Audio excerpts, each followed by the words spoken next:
A figura representa o gráfico do módulo F de uma força que atua sobre um corpo em função de seu deslocamento. Sabendo-se que a força atua na mesma direção e no mesmo sentido do deslocamento, qual o trabalho realizado por essa força no trecho representado pelo gráfico? Bom, quando a gente tem um problema onde a força é constante, o trabalho ele pode ser calculado por força vezes a distância vezes o cosseno do ângulo que os vetores força e distância fazem entre si. Mas nesse caso, o vetor força varia, Então, quando o vetor força varia, por exemplo, aqui está crescendo, aqui é constante, aqui está diminuindo, então a gente não vai usar essa equação para calcular o trabalho. A gente vai calcular o trabalho usando a área sobre o gráfico, força, deslocamento, Nesse caso aqui, D, Ele chamou de D, o deslocamento.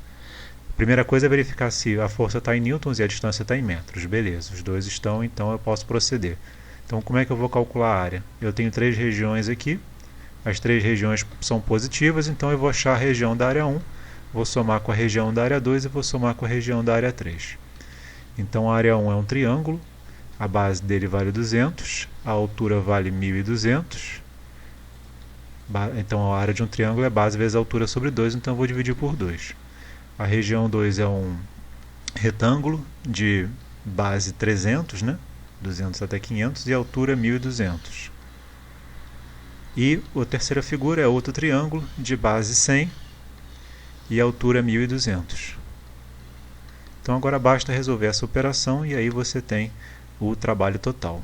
Eu vou colocar o 1200 em evidência.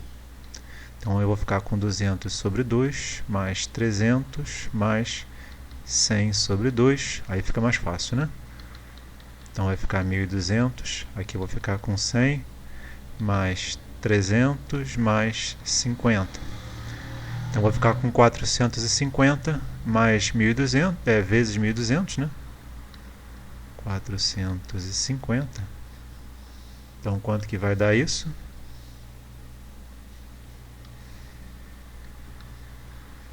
Então aqui eu vou ter 3 zeros, 1, 2, 3. Eu tenho que fazer 12 vezes 45.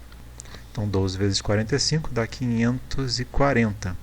Então aqui eu tenho 1, 2, 3, 4, 5 zeros, Então esse valor convertido para a notação científica será 5,4 vezes 10 a quinta joules, Eu tenho 1, 2, 3, 4, 5 casas, Então por isso 5,4 vezes 10 a quinta. Então a resposta é a letra C.